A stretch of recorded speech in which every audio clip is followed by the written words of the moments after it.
میں جا رہی ہوں، مگر مجھے ایک بات بتائیے کہ رات بھر آپ بار بار تھوڑی دیر پر آپ اپنی انگلی جلتے ہوئے چراغ پر کیوں رکھ رہے تھے؟ تو نوجوان لڑکی نے جواب دیتے ہوئے کہا کہ جب مجھ پر شیطان کا غلبہ ہوتا تھا تو میرا ذہن پلٹ جاتا تھا اور شیطان کہتا تھا کہ اکیلی لڑکی ہے، اپنی خواہش پوری کر لو، مگر جب میں انجام کو یاد کرتا تھا تو میں اپنی ایک انگلی کو جلتے ہوئے چراغ پر رکھ کر یہ چیک کرتا تھا کہ کیا میں دوزخ کی آگ کو برداشت کر پاؤں گا یا نہیں، مگر مجھے بہت ہی جلد یہ احساس ہو گیا کہ یہ چراغ کی آگ پر ایک انگلی برداشت نہیں کر سکتا ہوں، تو کل قیامت کے دن میرا جسم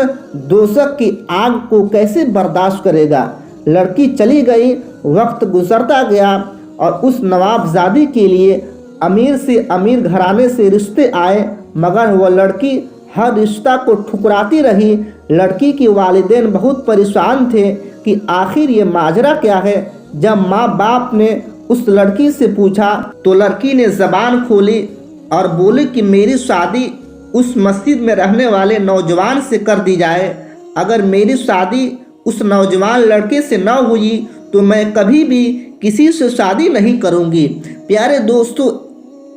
ایک رات نفس کو قابو رکھ کر وہ غریب نوجوان محل میں چلا گیا۔ تو دوستو ذرا سوچئے کہ اگر ہم ساری زندگی اللہ و رسول کے بتائے ہوئے راستے پر چلے تو کل قیامت کے دن اللہ تبارک و تعالی ہمیں کیا کیا عطا فرمائے گا۔ اللہ تبارک و تعالی سے دعا ہے کہ اللہ تبارک و تعالی ہم سب کو عمل صالح کرنے کی توفیق عطا فرمائے اور ہم سب کو اس ماہ مقدس رمضان کی قدر کرنے کی توفیق عطا فرمائے، آمین ثم آمین۔ تو دوستو آج اتنا ہی، امید ہے کہ یہ ویڈیو آپ کو پسند آئی ہوگی۔ اگر آپ کو یہ ویڈیو پسند آئی ہے تو آپ اس ویڈیو کو لائک اور اپنے تمام دوستوں میں شیئر ضرور کر دیں، اور آنے والے ایسے ہی ویڈیو کے لیے ہمارے چینل RA آفیشیل کو سبسکرائب کر لیں اور ساتھ ہی میں بیل آئیکن کو دبانا نہ بھولیں۔ اللہ حافظ۔